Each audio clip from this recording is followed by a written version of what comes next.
But one of the major stories that we are following this morning, folks, comes out of Greenland. And Donald Trump has triggered protests there after announcing new tariffs on European nations, backing Denmark's sovereignty over the territory.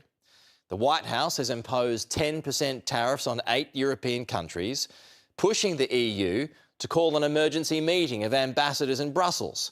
Here's CNN's Nick Robertson. This is a city of about 20,000 people, Nuuk, the capital of Greenland.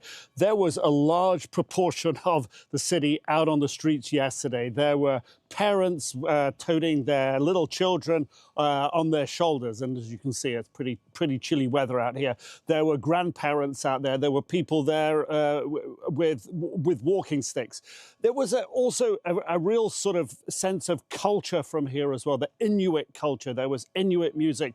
There was a poem. There was some singing. There was even a moment of silence. I talked to a lot of people, and there's a real sense that this threat by President Trump that they didn't take too seriously last year because it came and went is now incredibly serious. The Prime Minister was out. The Foreign Minister was out. There were speeches by politicians. It was very clear that the town here, the country, united in this view, hands off is the message to the United States.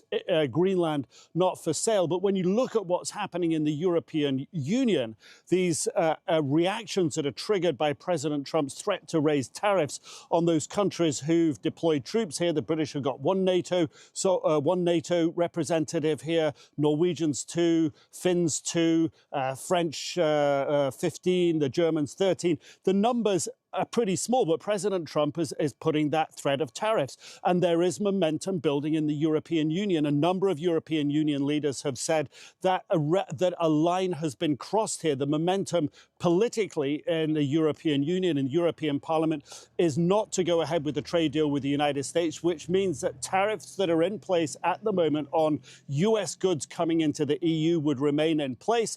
And there is another potential outcome, and that would be the anti-coercion instrument, as it's called in the European Union, could be put into play where just one country has to say we're being economically coerced by another.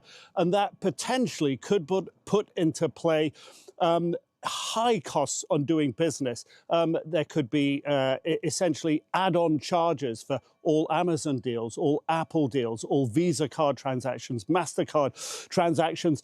It is seen as sort of the nuclear option. But this is the level that the conversation has gotten to in Europe. And here the voice was very clear.